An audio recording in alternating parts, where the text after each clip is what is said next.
Hey there, Coach Rylan here, and I've got your December edition of Workout Espresso for Well Bella magazine. Now this month what I've done is basically put together a circuit program here for you, and what this is going to do is going to create what's called a vacuum effect for calories. So, December's a really tough month for most of us because, there's so many goodies around, there's so many opportunities to indulge, and for, the most part, most people just kind of throw in the towel for December and say, I'll get back to it in January.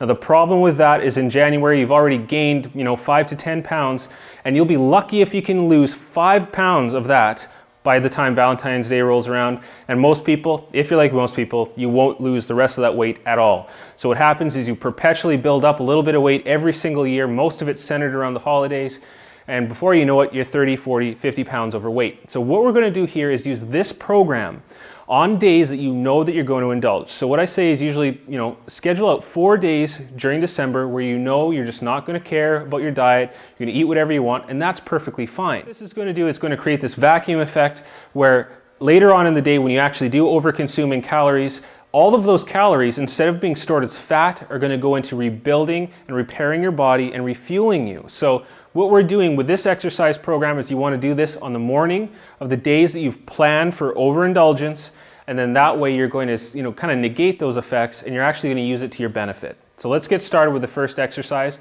We're going to do this in a circuit, so each exercise is done after the other, no rest. At the end, what we're going to do is basically called an active rest interval. We're doing very light exercise or activity for 1 to 2 minutes that will let us recover, and you just keep repeating. Basically what you're going to do is just keep going until 20 minutes is up. No matter where you are, when 20 minutes is up, you stop and you're done. Workout over. So the first exercise we're going to start with is jump rope. Now if you can't do jump rope or you don't have a jump rope and you're just not coordinated enough for that, that's fine, because I'm going to show you what's called pseudo skipping, which is basically jump rope without the rope. We'll start with this first. Now you want to make sure that your rope is short enough, because the reason why most people have difficulty with it is because the rope is too long and they end up tripping over it all the time. So if you have to, tie a knot near the handle. That will actually shorten the rope up a little bit and basically makes it fit your exact body type. So you're going to do 60 seconds of regular jump rope.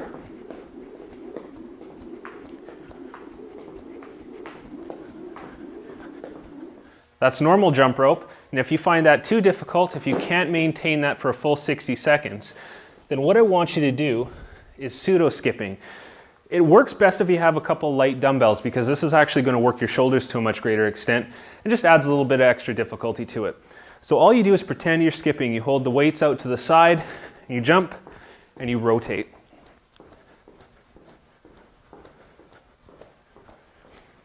"60 seconds of that, then move on to the next exercise. Now we're going to go into push-ups, and you're going to do push-ups for a full 60 seconds. Now that might seem like a lot, but what I'm going to show you is 3 different variations from the most difficult to the easiest. Now, obviously the most difficult version of the push-up is going to be just a regular flat push-up. So, if you can manage 60 seconds of this, then that's going to be the most effective. If that's too difficult, then you can go to an assisted push-up with a bench or a couch. And this will elevate you off the ground, basically takes some of the weight off, makes it a little bit more easier.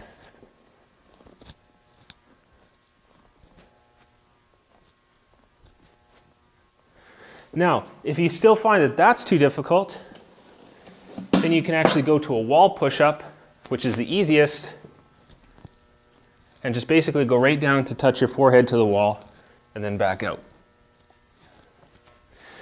Now, because you have 3 different versions here, you might not be able to get, the hardest version, the flat push-up from the floor. That's okay. You can try one from the knees. If that's too difficult, then go to the bench. If that's too difficult, then go to the wall.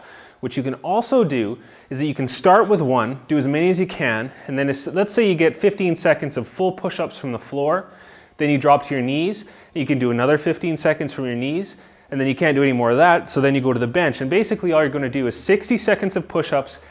Start with the hardest that you can. As you fatigue, move to the easier version, until you've completed that full 60 seconds, then move on to the next exercise.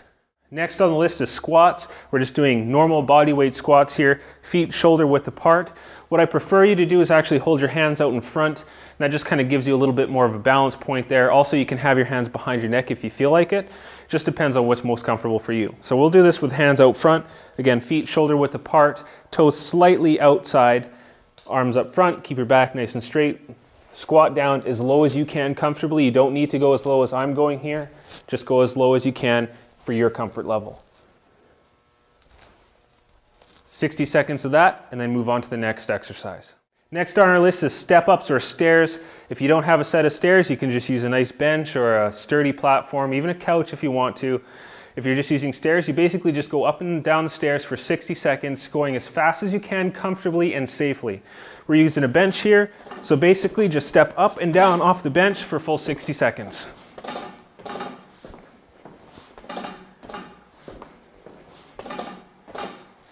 Now for the next exercise on your list, we're going to do what's called a crunch get up.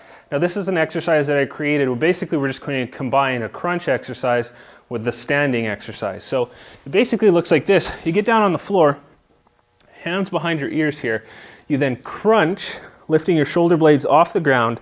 At this point here, your hands go to the floor, push you up into the sitting position, then use your hands to help push off again. Stand up. It's as simple as that. So you just do a crunch, then you stand up. Now from this point, you squat down, use your hands to touch the floor to kind of lower you down. At this point here, hands come up, and then you use your abdominal muscles to slowly lower yourself down to the floor, crunch again, hands to the floor, push up into the standing position, and just go back and forth like that for a full 60 seconds. Now finally, to round this out, with all those exercises, you're going to find that your heart rate should climb up really quickly. So what we're going to do as the last exercise is kind of a rest interval. So we're not just stopping and not doing anything, because that will drop the heart rate down too quickly, and that's not what we're looking for here. We want to keep the intensity up. So what we're going to do here is just jog lightly in place for 1 minute to 2 minutes maximum. Do not go longer than 2 minutes. So all we're going to do is jog in place for 60 seconds to 120 seconds. If you find that your heart rate still climbs up too quickly, then you basically just march in place. So instead of actually jogging up on your toes, stop, feet flat on the floor, just do simple marching in place for 60 seconds.